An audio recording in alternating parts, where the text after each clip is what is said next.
So let's proceed with the event. Hello, everyone. Good afternoon.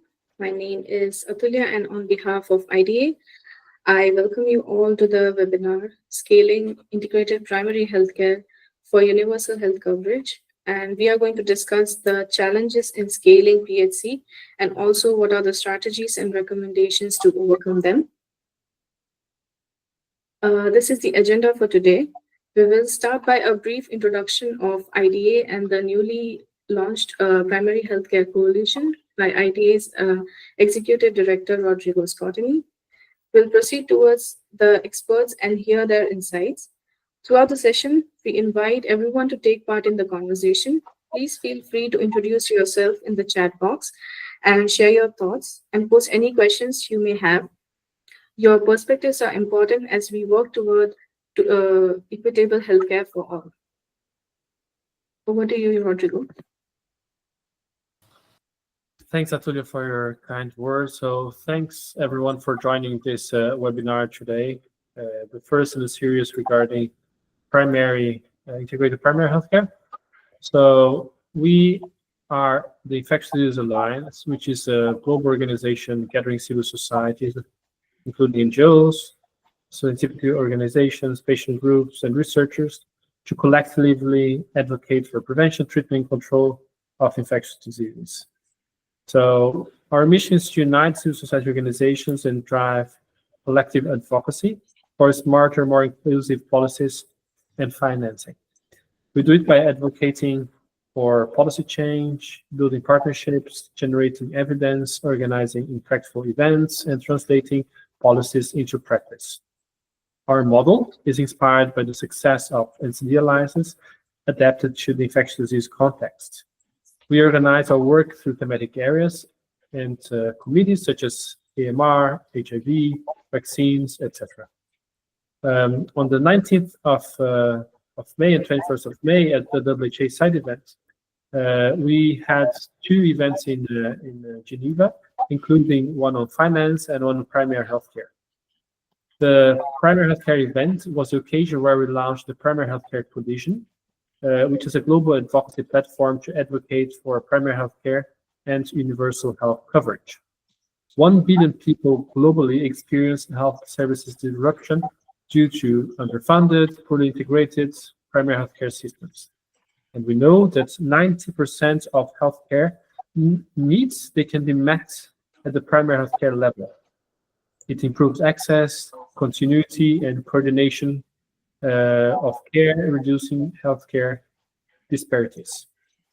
The Primary Healthcare Coalition is a collaborative platform that brings together a diverse group of stakeholders united around one goal: to advance integrated primary healthcare as the foundation for achieving universal health coverage. Our vision is a world where everyone has access to healthcare, and our mission is to unite stakeholders actively working in this direction. That's the discussion. That's why the discussion we are having today is so important. So this webinar serves as a platform to explore systemic and operational barriers hindering the scaling of integrated primary healthcare systems. We are here today with experts in the field that will share their insights on innovative approaches that can drive primary healthcare expansion, ensuring that no one is left behind in this journey towards universal health coverage. So maybe over to you, Atulya. Yes, thank you so much, Rodrigo. So let's proceed with the event. We are joined today by 3 experts working passionately for strengthening health systems. We have Anne Robbins. She is the Senior Health Advisor, Primary Healthcare and Health Systems at UNICEF. She has over 30 years of experience in public health and has worked to strengthen primary healthcare in Kenya, Ethiopia, Uganda, Cambodia, Middle East, and the UK. She's going to talk about strengthening PHC to reach every child. Then we have Julius Rosenhan. He is the policy advisor on the health with Sightsavers. He is working on implementation of the WHO Disability Inclusion Guide for Action process in 7 African countries and is going to talk about primary healthcare approach to build disability inclusive health systems. Last but not the least, we have Boniface Mhutia, Technical Director of Healthcare Financing, AMREF Africa, bringing over 25 years of experience in health system strengthening and financing across Africa and Asia. He's going to talk about the integration of HIV treatment and care. I want to thank the experts for joining us in this important conversation. So let's start with the first presentation. The floor is all yours, Anne Robbins. Thank you very much. I'm delighted to be with everyone this afternoon to talk about the importance of strengthening primary healthcare for continued reduced child mortality reduction. Next slide, please.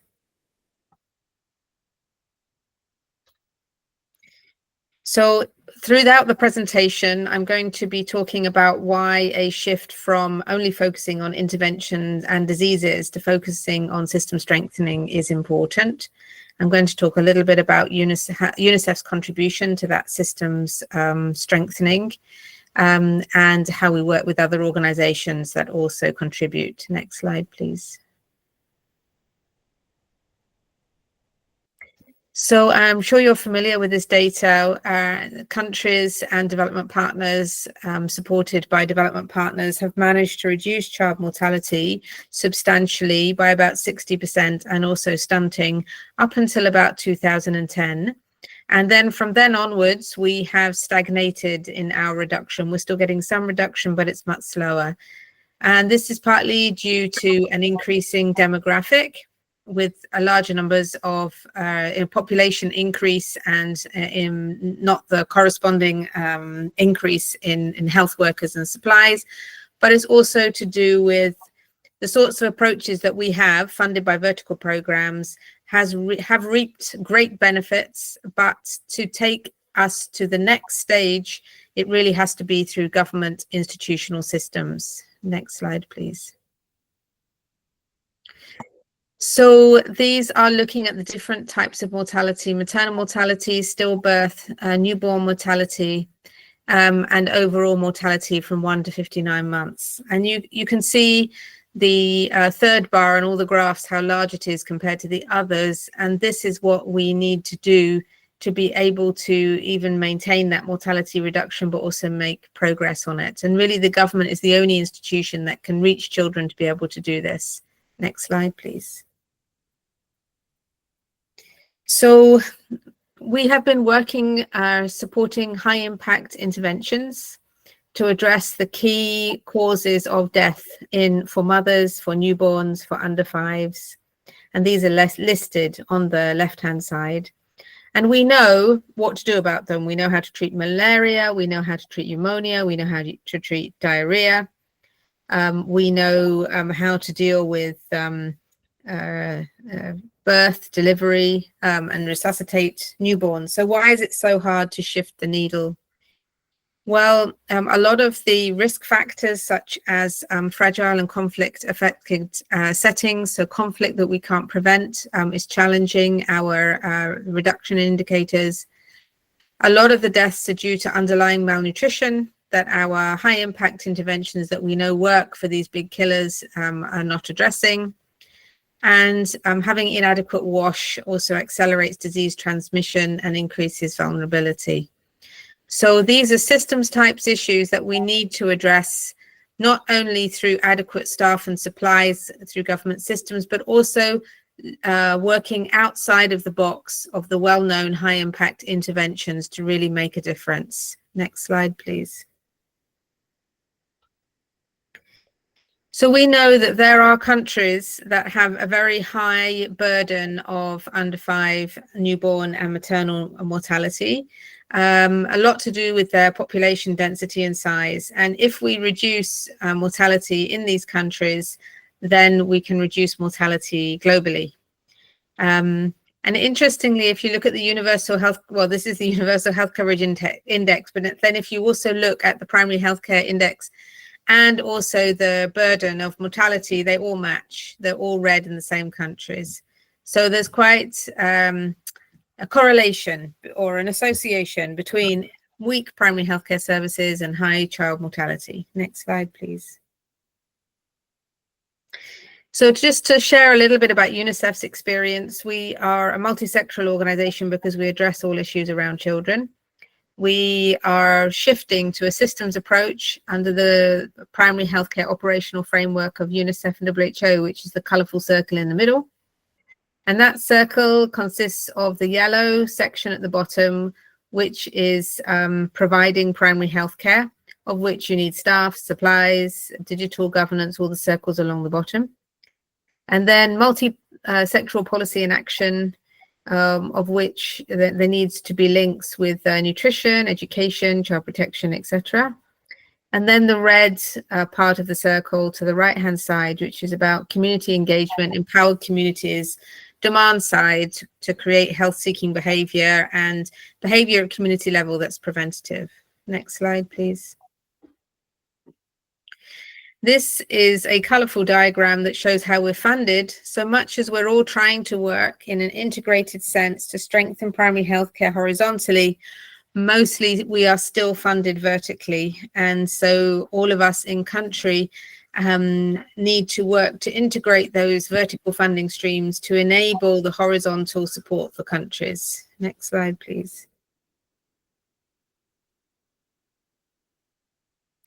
And what does that look like? This is work that UNICEF has been doing with Gavi 6.0 strategy and many other partners as well. And I've used it to give some examples of what it could look like to integrate a vertical program into a horizontal one. So for example, in systems and governance, these headings are taken from an academic model called the Rainbow Model, and I can share the reference with the presentation afterwards. It looks at different types of integration. So ultimate integration is systems integration. So we move from only funding vaccines, and we only coordinate around vaccines, to a position where we pool all the money coming in and the government money, and we were able to provide one whole service. In terms of professional healthcare workforce, we want to move from one-off trainings to stimulate campaigns that have immediate results in coverage increase, to a more systematic approach to strengthen the health workforce, including pre-service and in-service education and a supervision system. In terms of organizational change, we want not just data through EpiVac or other mechanisms for immunization, but we want to strengthen the systematic subnational data set for all of health services. And then in terms of what it looks like for clinical professionals, instead of just focusing on the 11, 13, 15 antigen of immunization and what temperature they need to be kept at, we want to look at a well-defined national package of services that really shifts the needle on population health. Next slide, please. So two key areas in systems work are staff and supplies. So this is an example of what UNICEF has been doing in the space of staff in terms of systematically building capacity and also advocating for having adequate numbers of staff. We found lots of opportunities for this in terms of having systematic advocacy throughout the organization. Also providing embedded staff, task shifting, goes beyond just delivering operational guidance, but also thinking through how that guidance can possibly be implemented. And then using funding, of which there's a large amount in emergencies, to fund the longer term. Next slide, please. And then we go to supplies. You know that UNICEF is quite well known for supplies in terms of, with Gavi, we procure half the vaccines for the world and many other products, all nutrition products, for example. And we're increasingly playing a stronger role in supply chain strengthening. Next slide, please. So this supply chain strengthening work starts off with a maturity assessment to figure out where to start. Is it about data integration? Is it about transport systems? Is it about bringing things into country through customs? And then working to strengthen those systems nationally for all supplies, not just one at a time. Next slide, please. We also are very committed to supporting formalized community health workers, and UNICEF is part of a partnership called the Community Health Delivery Partnership, and their logos are all the organizations in the Community Health Delivery Partnership. Currently, we are focusing on 13 high burden countries in Africa. All of them now have community health worker strategies. But now we're working on various different parts of empowerment for them, such as entrepreneurship, implementation research to look at what works and what doesn't work, social behavior change, capacity building, and so on. Next slide, please. So thank you so much for listening to me. I've sped through a lot of those slides because I wanted to keep your attention. But if anybody has any questions later on or even after this webinar, I'm happy to engage and discuss things with you. Thank you so much. Handing back to you, Atulia. Thank you so much, Anne, for shedding light on the key barriers that hinder progress in integrated primary healthcare and for sharing UNICEF's important work in this area. Now I'm pleased to introduce our next speaker, Julius Rosenhan, who will share his work on primary healthcare approach to build disability inclusive health systems. Over to you, Julius. Thank you so much, Atulia. I hope you can see my presentation.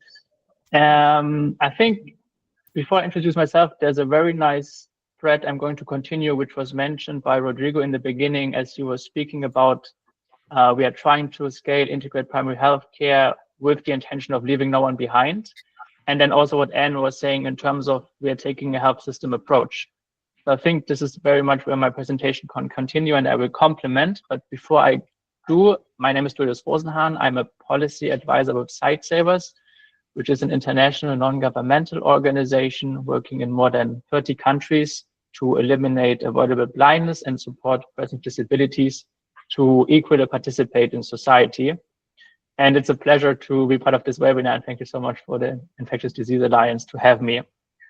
So as I was thinking of, okay, how to present, I'm very delighted that I think I had similar thoughts than Anne, or we're actually taking a similar approach than UNICEF, which makes sense because in my role, I'm mostly supporting the World Health Organization in rolling out a program to create disability inclusive health systems. And when I looked at the title of this webinar, I think the two key aspects which are really standing out is this big issues of, okay, how to scale and how to integrate, which we all want to do, but we face the challenges as we discuss. And I think the linking element here, though, is the health system strengthening element, which was already mentioned by Anne. And I will go a little bit into detail on what does that mean in my work.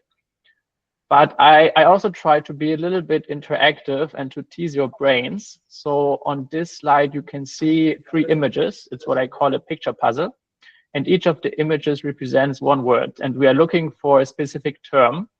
So I would encourage you all to think hard and maybe post in the chat what you think is represented through those 3 images. On the left, we have a globe.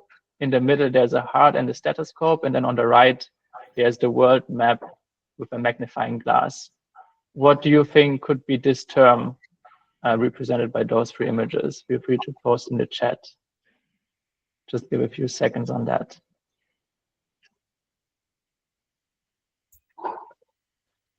I'm not sure if people have posted as I'm presenting, but I'm assuming that everybody got that what we are looking for and should be aiming for is universal health coverage. And I think I just wanted to start, even though it seems obvious, before unpacking some of the complexities to make sure, okay, you know, this is kind of the aligned goal we're all striving towards. And as you will see, I'm quite visual in my presentation and as a person. So when I think about universal health coverage, and it was already highlighted by Anne, there's this kind of cube diagram, which is like the availability of services, the accessibility, and the affordability. But what I want to try to complement from my presentation today is also to have an equity lens on universal health coverage. Because I think that where we are currently at is it's quite obvious that we are behind what we are trying to achieve. And I just took this quote, which I think a lot of you might have already come across from the concept note of this webinar, which says that according to the World Health Organization, nearly 50% of the global population actually lack access to essential health services. And then there's more people even pushed into poverty because of out-of-pocket expenditures. So we are very much behind what we are trying to achieve.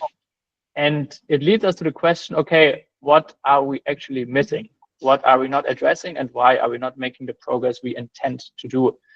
And this is going to be my second picture puzzle, just to get us warmed up. So again, there's two images. On the left-hand side, there's again the heart and the stethoscope, which at this point you should know what it stands for. And then on the right-hand side, there's an image with 3 people watching a sports game. What do you think is the term we are looking for here? And in my, argumentation is what we're actually missing. You can again post it in the chat or just tease your brains a little bit. So the term here is health equity. And I think it's worth to kind of unpack a little bit, okay, what do we mean by that?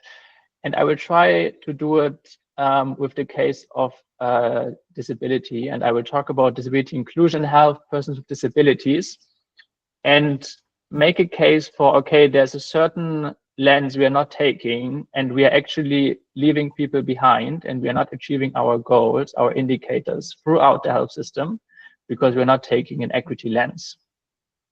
So as I'm working with the World Health Organization, they published a global report, which they termed Health Equity for Persons with Disabilities. And there's already a change of language, which is quite notable, and I will come back later to. And this was published in 2022, by the way. And what the global report showcases is that, okay, we are not talking about a small population group. We're actually talking about 1.3 billion people globally, which is every 1 in 6 people. And it very much takes stock of, okay, what's the evidence and where are health outcomes at for persons with disabilities? And if you remember 2022, just coming out of the global COVID pandemic, which actually showcased a lot of the systemic inequities that we see in health systems, and unfortunately kind of brought them to light. And then there was this momentum, okay, let's try to do something about that. And what we can see for persons with disabilities is actually that in terms of their health outcomes, they have more premature death, up to 20 years earlier, actually. They have poorer health, sometimes more than double the risk of certain health conditions like communicable diseases, but they also have more limitations in their functioning, for example, to access a health facility or to utilize transport to get to health services. So there's already inequities which persist, which make health outcomes worse for persons with disabilities than the general population.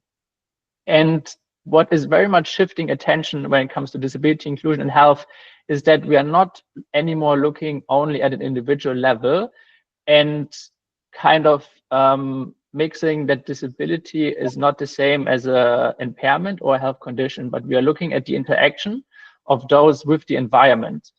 And that leads us actually to the root factors of why these health outcomes are so much worse for persons with disabilities is not due to anything on the individual level and health conditions and impairments that they have, but rather because of structural factors, social determinants of health, risk factors of different reason, and then the health system itself. And just to give a few examples, so when we talk about structural factors, that's on like a societal, cultural kind of level. It can be stigmatization, for example, of family, community, but also health workers, which kind of do not value persons with disabilities the same way, or they don't consider it to be worthwhile to, for example, send a child to receive that vaccination. Then there is the social determinant. So this is actually going beyond the health system, but it speaks about, okay, how does poverty interrelate, education, the way of living, transportation, employment, with the ability to access health services. So for example, what I just mentioned in terms of can you actually afford transportation to go to a health facility and to get access to the services? Oftentimes persons with disabilities are disproportionately living in poverty. So then it becomes very hard to, for example, cover those expenses of out-of-pocket payments. And then there's the risk factors, which is another layer that affects persons with disabilities, for example, by having less accessible recreational spaces to prevent them from doing physical activity, which is very much a risk factor for non-communicable diseases. And lastly, there's the health system itself, which is with different elements I will come to in a second. But just to pick one, for example, the health information systems, and do we actually have data disaggregated by disability? I saw all of the great figures from Anne on child health, and I wish, you know, I had the same for persons with disabilities, but we are still lacking that, especially on a facility or national health data level. So this is a little bit to conceptually shift the narrative from, okay, we're looking, you know, from a system level, because those are the layers where the inequities lie and where the root causes are giving us a lot of trouble, leading to persons with disabilities not being able to access health services. And then remembering that 16% of the world population, it's no wonder, you know, that we are not moving forward on some of those targets. But to also add that, okay, this is very, you know, nicely conceptual and so forth, but it actually comes down to an individual level, like a person like Kurumba going to a health facility, and she's from Dakar in Senegal, and she's a pregnant woman, and she's having a physical impairment, and she was pregnant, and she went to the health facility, and the response she got was, no, we don't want to take care of her, because the perception at the health center of the health professionals were that it was too complicated, too risky to have her deliver at their facility. And you know, it's nothing to do with her specifically, but it's the system is not responding and not providing the service that she needs, because, you know, there's some stigmatization in this example. There's also maybe a lack of training. Maybe there's also a lack of physical infrastructure, you know, that maybe the delivery tables are not height adjustable and so forth. Maybe there's also no budgeting at the health facility level specifically for persons with disabilities. So a lot of those layers, you know, come into an individual example like that. And how to approach such problem, you know, which is more broad, because also disability, you know, it's a cross-cutting topic. It's a population group which require all kinds of health services, not only maybe specifically impairment related, like rehabilitation or assistive technology. And I was delighted to see that Anne also used the same graphic, which I know is from the operational framework between UNICEF and WHO. So it actually makes sense.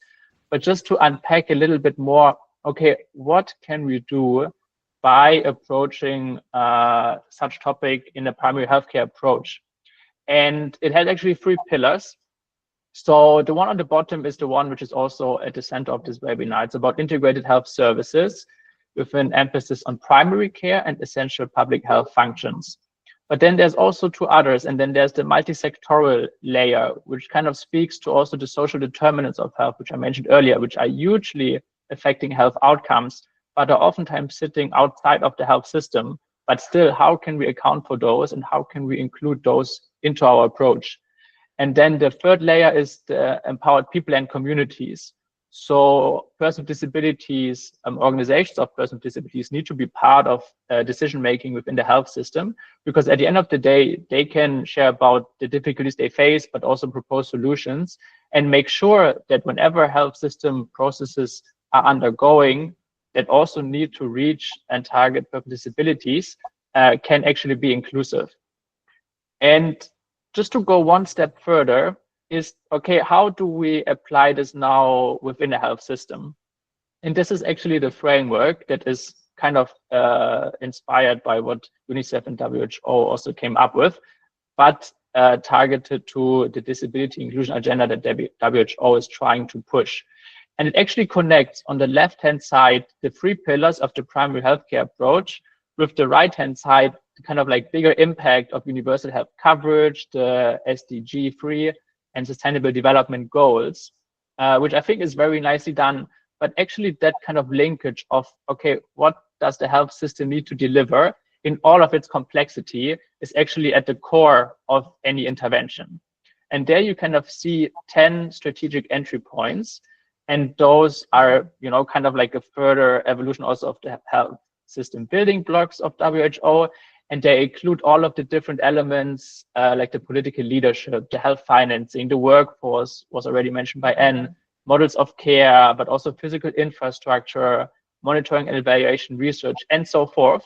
So trying to be as holistic as possible and find ways of, okay, how can you actually integrate into a system and an inclusive component to make sure you reach the whole population. And now the question is, okay, it's all nice, you know, WHO framework looks shiny, but how to apply? And as was already mentioned when I was introduced, there's this certain process which I'm working on, which is called the Disability Inclusion Guide for Action. And that's kind of the operational way in which WHO is working with primarily ministries of health in different countries. And I'm mainly responsible for the ones in the Afro region, what WHO calls the Afro region. So currently this process is undergoing in Tanzania and Cote d'Ivoire, Ethiopia, Nigeria, Kenya, Senegal, and Mali.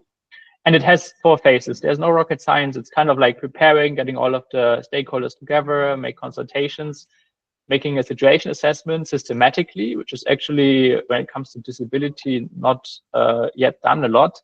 And then there's a design phase of doing an action plan with different ministries, with civil society, private sector, academia, all of the different stakeholders in country, and then to actually implement and monitor. And I think an interesting learning from working on disability inclusion health is that what we're really trying to do is to shift the narrative that disability inclusion is not about specific health services only, even though persons with disabilities might be in need to kind of receive those specific services, but it's across the board to kind of strengthen the health system in all its delivery to make sure it reaches the whole population. And that includes persons with disabilities.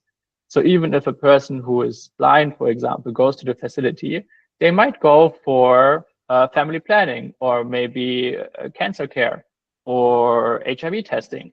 It might not be necessarily related, but they still need to achieve, you know, the same kind of outcome. And that's also why disability inclusion should matter to the whole health system. And I just want to give a few minutes now at the end to give a case example, to go on national level now. And I will give the example of Tanzania, because I'm also living here and I am closely involved with the process on how such health system strengthening approach to disability inclusion can look like. And this is, again, a diagram regarding the 4 phases, as I already said, preparing and consultation, then situation assessment, gathering all of the evidence, doing primary and secondary data analysis and collection, then the action planning and the implementation itself. But since we are, you know, trying to kind of create some learnings and exchange in this webinar, I also thought, okay, what have we learned by doing this process in Tanzania and other countries by now? And the first thing is disability inclusion works better for health system strengthening. And, you know, it might be a bit obvious or not too surprising, but it's actually a big shift as well. And what is really helping is that I think to be integrative and to have an intersectional lens of disability inclusion requires you to kind of speak the same language as the health system does. And it requires you to be able to address that, okay, your argument is that whatever you're trying to achieve in the health system, you're not going to get there if you don't include persons with disabilities, because they are 16% of the world population. But it also, you know, requires you to kind of get out of a niche mindset and understanding of disability as a health condition or impairment. But better look at, okay, how does these persons interact with the environment? And if there's any kind of barriers, how can we address the barriers instead of only treating an individual? So, and then another learning was that, okay, we have to not only build this kind of narrative which links to what the health system is trying to do, but we also require measurable targets. And as I said before, we still have a big issue when it comes to data. How much evidence-based decision-making is taking place on disability? Do we actually know, can we disaggregate all of the different child health, maternal health, HIV, AIDS, tuberculosis, malaria, and so forth? Not yet. Oftentimes, maybe gender, maybe age disaggregation, but disability status, not yet. But we need to have measurable targets because otherwise accountability is going to be difficult.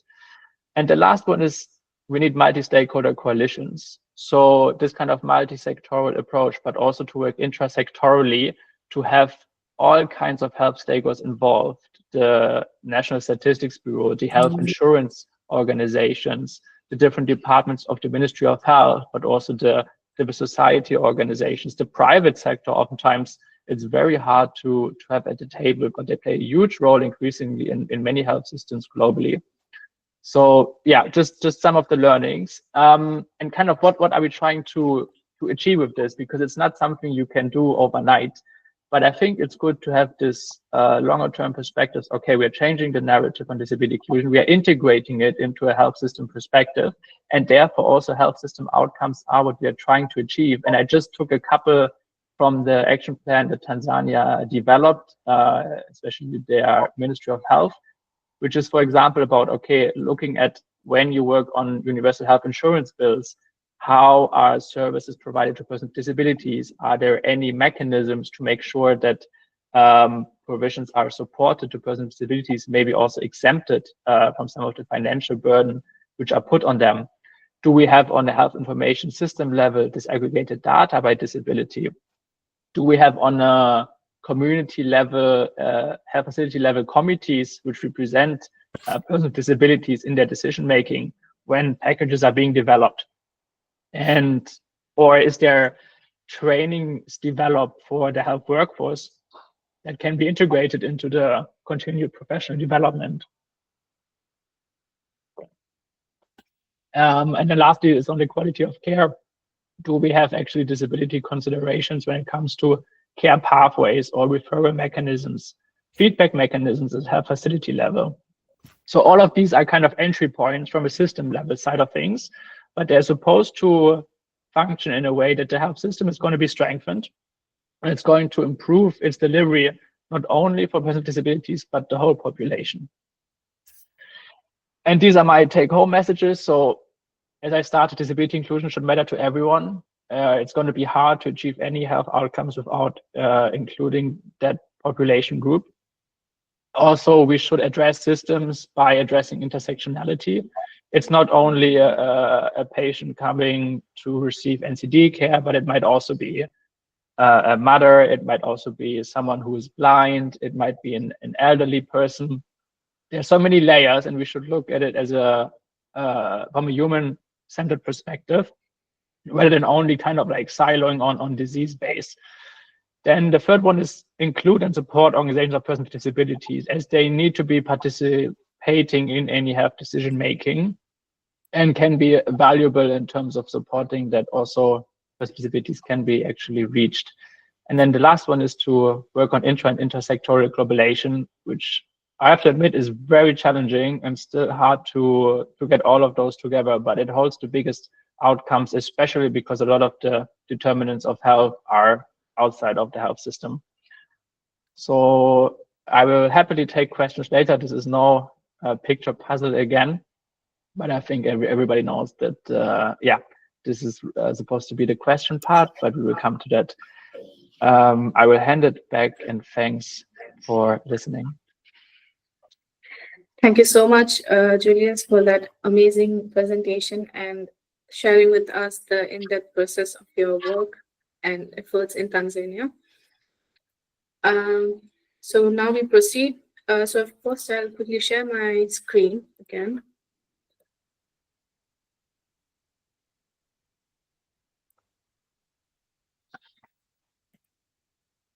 Yes. So now we'll proceed towards Boniface Mbuthia's presentation. Floor is all yours. Thank you very much, and thank you for the opportunity to participate in this webinar series. And I come in to build on foundations that my predecessors have set, especially referring to the Astana Declaration that that sort of begins to shape the conversations around why PHC needs to remain at the center of the drive towards increasing the access to universal health coverage for all our people. And just to say just a little bit that when we look at progress that is being made across different countries, there's a whole realization that there is need to keep reviewing the approaches that primary health care is being implemented, so that we look at a holistic approach, as opposed to singular disease focus, but rather to move towards a system focus, so that way then we could be able to sort of give better access to healthcare services than what we have done in previous years. Next slide, please. And maybe just to start, is just to say that AMREF is one of the international NGOs in Africa that has been working across different countries in Africa for the last 70 years, and is headquartered actually in Africa, here in Nairobi, and has supported countries in the various efforts to be able to reform health systems, and now has fully adopted the health system strengthening approach in all our undertaking. So I lead the healthcare financing work across the different countries. And to begin my slides, I just wanted to say that the global community has already set an ambitious goal for member countries to be able to make progress towards UHC. And from where we sit now, we could say that we do have some mixed results, in the sense that there are some things that have moved on very well, and there are some areas that still need support to be able to make better progress. And it's good to note, and this was actually mentioned by Julius and also by Anne, that about 50% of the global population is still challenged in terms of getting access to the healthcare services that they deserve. And across the world also there is increased fragility, either due to war or due to different disease patterns, showing up across the different, parts of the world. And it's just to say that when now we focus and zoom ourselves towards the low and middle income countries, we can see that we still have system, fragmentation, we still have underfunding, we still have high levels of inequalities. And this is especially important as we think about the changing healthcare financing landscape. Noting that when we look at healthcare financing specifically, we can say that Africa has about 35% of the total health expenditure coming from domestic resources. And that means that we are still yet to have substantial domestic financing, for the health systems, in Africa. And that means that we still depend on external funding that is unreliable, or out-of-pocket payment that is unpooled. And those are some of the factors that are actually affecting the continuous, fragmentation of our health systems. And we'll see that as we go along. Next slide, please.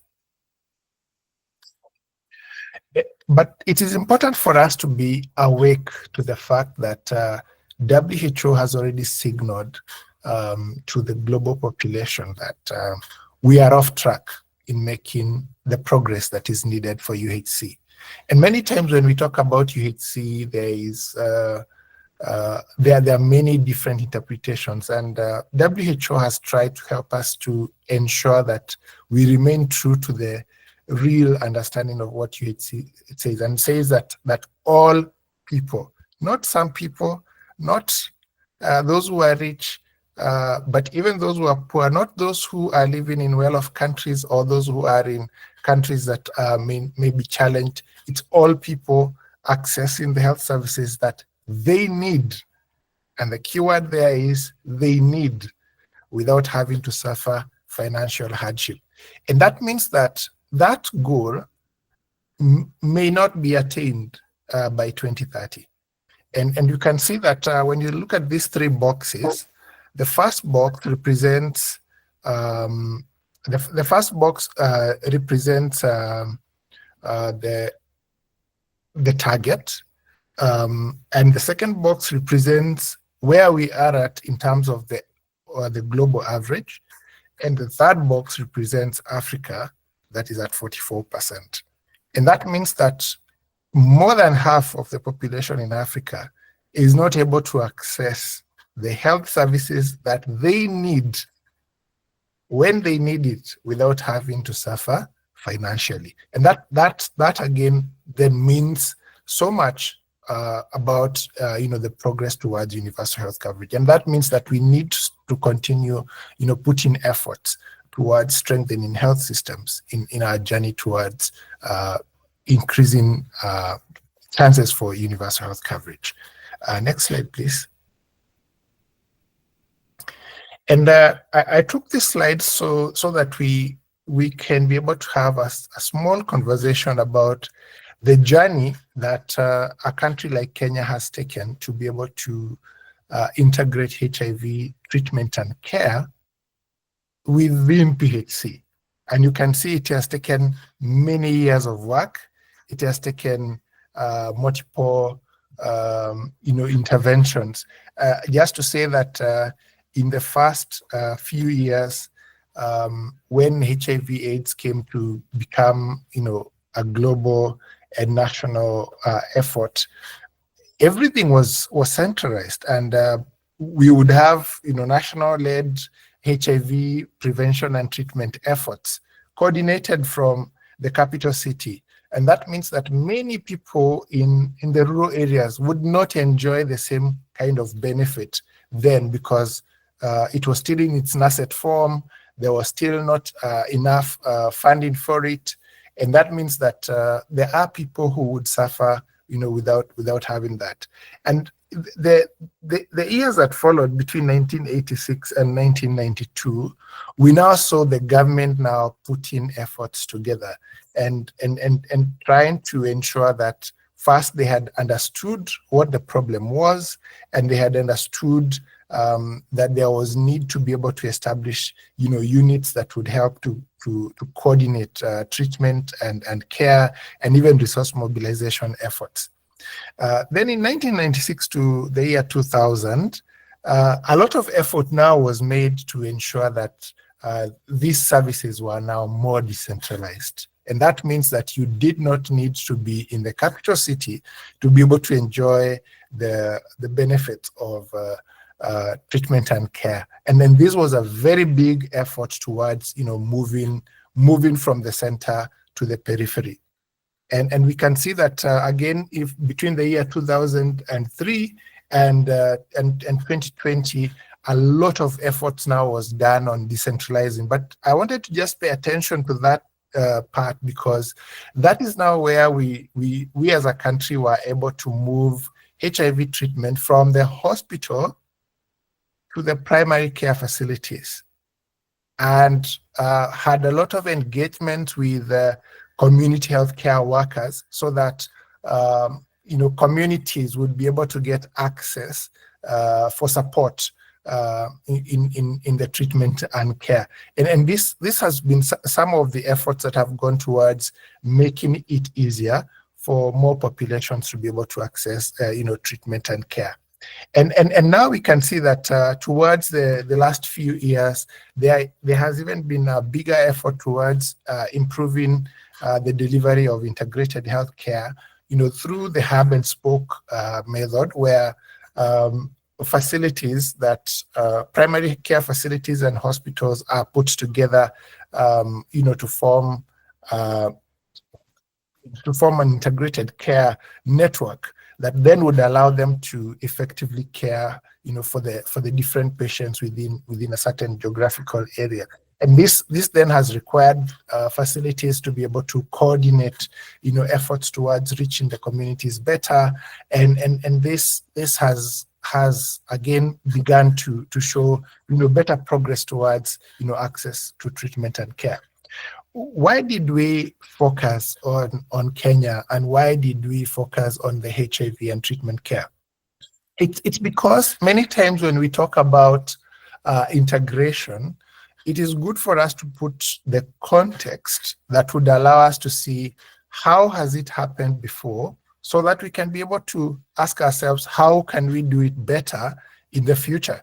And I think the case of Kenya in HIV treatment now gives, a lot of attention and focus on things that need to be done as far as the discussions on integration are concerned.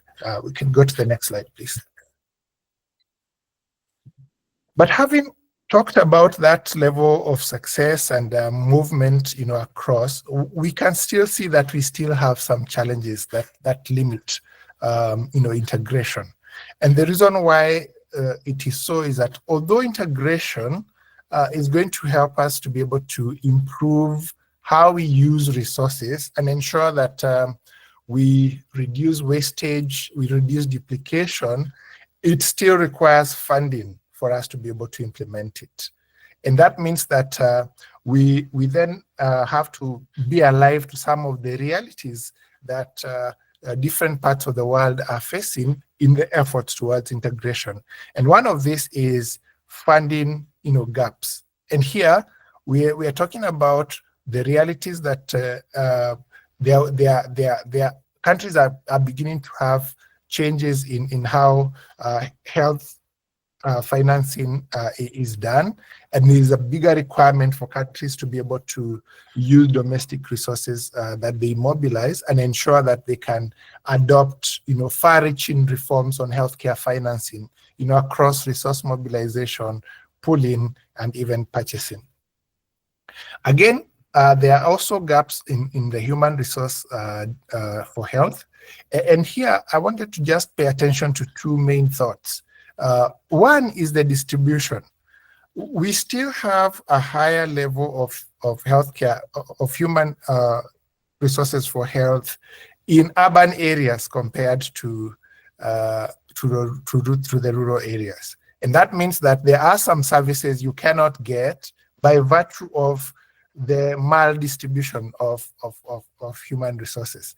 And the second most important discussion there, again, is the issue of productivity. And that means that we still need to be able to ensure that different health systems can be alive to the fact that it's important that we can have optimum productivity of the existing workforce, even as we continue thinking about how to be able to meet the gaps that exist. The third thing is about the supply chain gaps. And here is because majority of the infectious diseases, first started off as parallel programs that would have their own parallel supply chain mechanisms. And that means that you would not get to know what's happening in that, and you will not get to know what's happening in one disease area and its effect into the larger health system. And the second and most important thing there is also the lack of real-time data. This is because most different systems ended up having siloed health information systems, and that means that at no one time would you be able to get the full set of data, and that limited the kind of decisions that would be made. Again, data visibility, I don't have to belabor that, but I wanted to mention that data should help us to measure performance. Data should help us to measure performance. We should not just put our effort on the act of collecting data, but ensure that we can be able to analyze it, but also ensure that we are able to use the analysis that we get to influence, performance.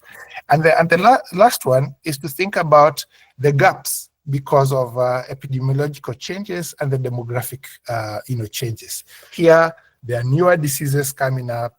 There is a higher population, or there is a population, increase across the countries, and that means that countries need to ensure that rather than allocate resources for health using the historical records, then we need to be able to adopt practices like strategic health purchasing, where we would start by identifying what is the problem, how much money can we be able to allocate for it, and what kind of results are we expecting from it. Next slide, please. Having said that, it then means that we need to look at the opportunities that exist for integration.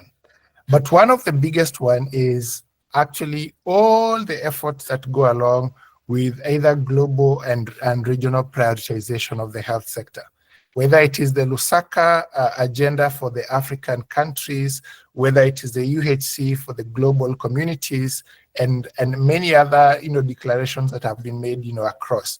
We need to ensure that we can optimize these conversations, because they come with political capital, but also they create a movement that allows change to be applied across different countries. And that means that we need to continue urging countries to have sustainable financing. That's the only way they can have sustainable systems. If you have sustainable financing, you can be able to have predictable systems. And then we need to be able to strengthen data and evidence as levers for decision making. We need to be conscious about reducing fragmentation. One thing I wanted to mention about Kenya is that initially there was a whole data set that was there for HIV/AIDS, and it mainly initially looked at aggregated data. Would just tell you how many patients are on ARVs, where are they, and all that. But now, in the present day, we have more patient-centered data information systems that are actually available at the national level, and are able to even give details of patients, on different, on different patient-centered factors. And that means that this again will be able to help to generate information that can then be used to be able to strengthen how health systems work. And the last one is that we need to encourage policymakers to learn from one another. There is nothing new under the sun. Kenya needs to learn from Tanzania. Tanzania needs to learn from Egypt. Egypt needs to learn from Mali, and so on and so on. The West needs to learn from Africa. Africa needs to learn from the West, and so on, so that policymakers can be able to utilize knowledge that is being transferred from across different experiences to be able to enhance how we apply integration, across our health systems. And those are just a few remarks to be able to help us champion this cause around integration of health services.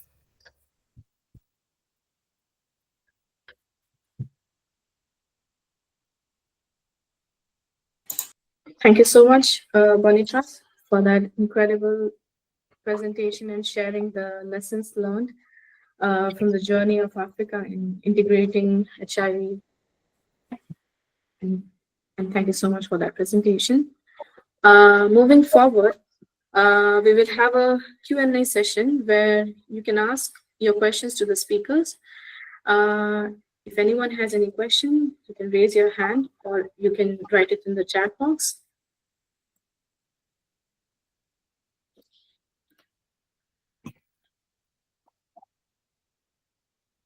Yes, Carl.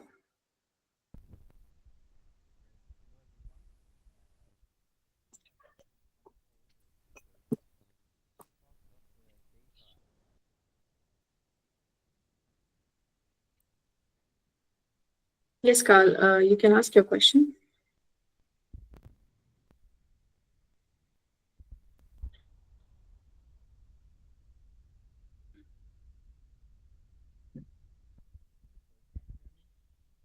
We cannot hear you.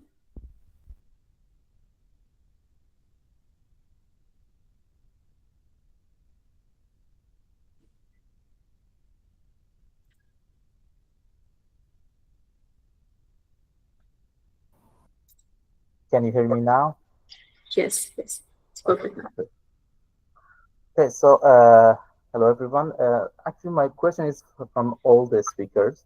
So when we talk of data and good quality of data to strengthen integrated primary health care and serve as a basis for actions, what are the recommendations for visibility and dissemination of good data and evidence?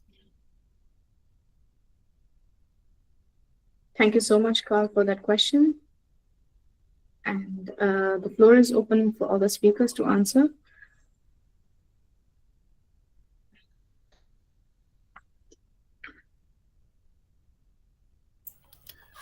Maybe I could start and say that good data first should be available in the required format, because many times you may find situations where you have data, but it's not in the right format. Again, also, data should be available through multiple systems. And that's where we talk about interoperability amongst systems, so that it becomes more available to a wider cross-section of people, because decisions are not normally made by one party only. The decisions are made by multi-stakeholders within the health sector. How well that information is available when it is needed influences how decisions then can be made. And the last one is that good information systems should be subjected to continuous improvement, so that they can always be aligned to ensure that they give the right kind of data sets that are needed, and ensure that efforts are made to ensure quality is made. And in here, why I'm talking about that is because we need to move from just aggregated data to very patient-centered data, even as we go along. That way, we are able to utilize a lot of the knowledge on epidemiology to be able to solve many of the health problems that exist. Thank you so much, Boniface. We can head over to Julius. Just quickly, because I fully agree with everything Boniface has said, but from a disability perspective, okay, we're looking at what kind of level of data collection do we aim for? Is it on a facility level? Is it on a population level? We are encouraging, whenever there's any data collected, that there's also integration of disability status, but then that data collection should be with data collectors who are properly trained to be able to collect their data in a way that is also according to the standards in terms of what kind of questions should be asked and how. And then with the intention of using it, actually, I think there's a lot of data which, is being collected, but then it doesn't inform decision-making.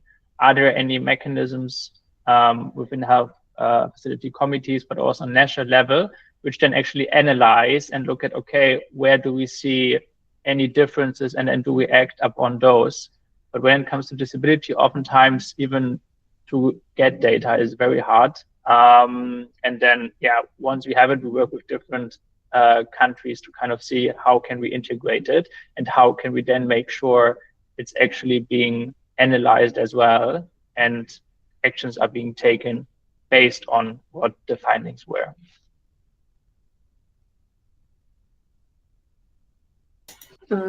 Thank you so much, Julius. Anne Robbins, you raise your hand.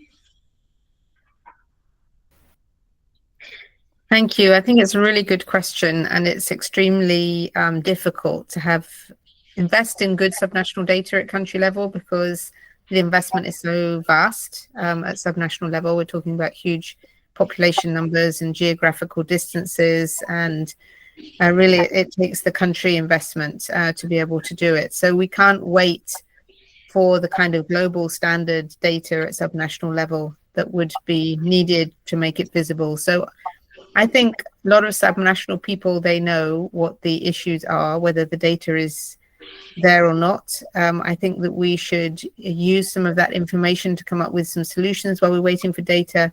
I'm talking about, for example, if subnational managers understand that they have enough staff but they're not distributed properly, then rural health policies can be used to address that. That's more important than waiting for a pristine data set.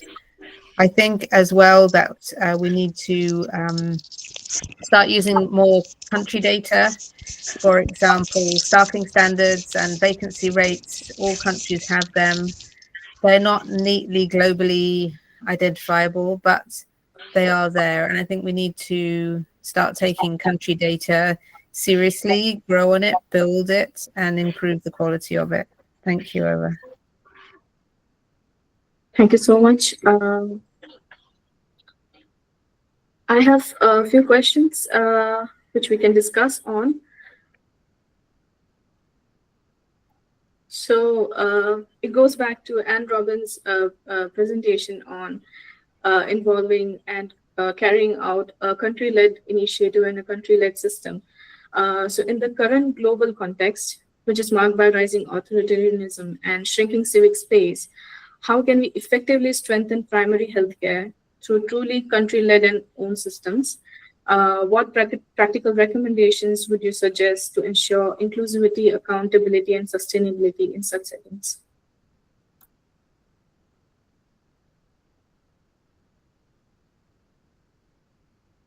Again, very good questions and difficult to achieve. I think it challenges all of us, including everyone here on this call. I think that we need a shift to country leadership. Us ourselves, we need to be more empowering, but to truly have country-led systems, the country truly needs to be in the lead, and we need to make space for that. We need to also adapt our financing streams to be enabling for it. And equally, in that sort of partnership, we can expect increased domestic investment. Thanks. Thank you so much, Anne. A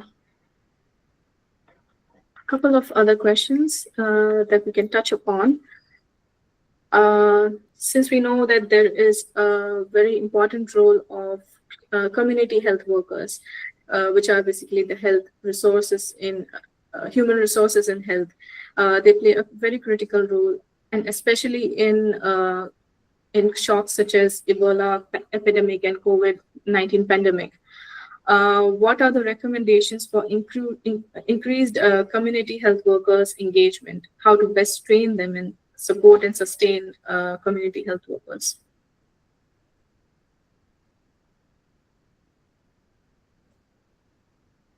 Yes, Julius, go ahead. Maybe I can give it a try because before joining Sightsavers, I worked on the community health worker program in Zanzibar. And I think when we are asking community health workers to shoulder a lot of the health system, they are kind of put forward as the solution to many of our issues. But we want them to deliver equitable results. We also need to make sure that the systems we build are equitable in themselves. And I think what Anne was talking about in terms of professionalizing community health workers, we should not overlook, that many countries have worked with community health workers for a long time, but it can be very challenging to have them as a formalized cadre who is properly trained, also compensated financially. There's some inequities of like a lot of community health workers being women, for example, but working as volunteers. These kind of dynamics, we need to make sure that they are properly integrated, that there's also a good way of how they can maybe, further get promoted within the health system, have some of those opportunities, but also be integrated in the sense that there's information exchange between a community level and a facility level, which can be sometimes challenging. But yeah, I would kind of like advocate for also looking at the equitable system of community health workers themselves, so that they can actually deliver on what we are asking them to do and not to overburden them with too many things we are asking from them without creating the conditions that allow them to do their work adequately.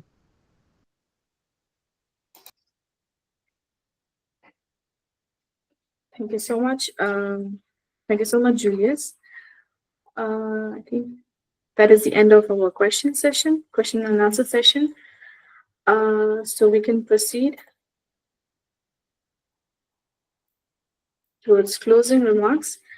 As we conclude this insightful discussion, let's reflect on some key takeaways from today's webinar. In order to achieve universal health coverage, it requires pooled financing, a strengthened health workforce, data-driven decision-making at subnational levels.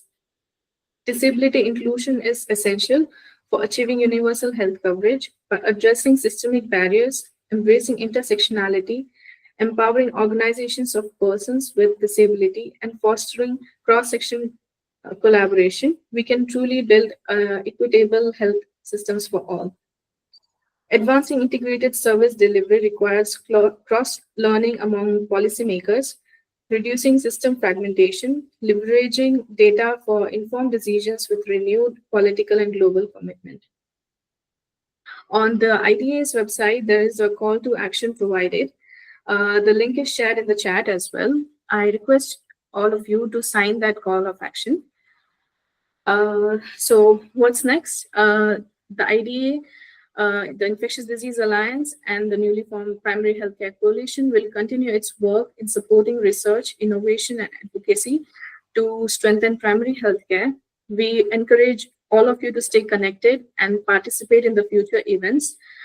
Join the coalition and take action in your own communities. And I thank you all for joining us here today in this important discussion. And we learned a lot, and I wish you all a great week ahead. Thank you so much. Thank you very much, Atulia. Thank you. Thanks, everyone. Thank you. Thank you, everyone.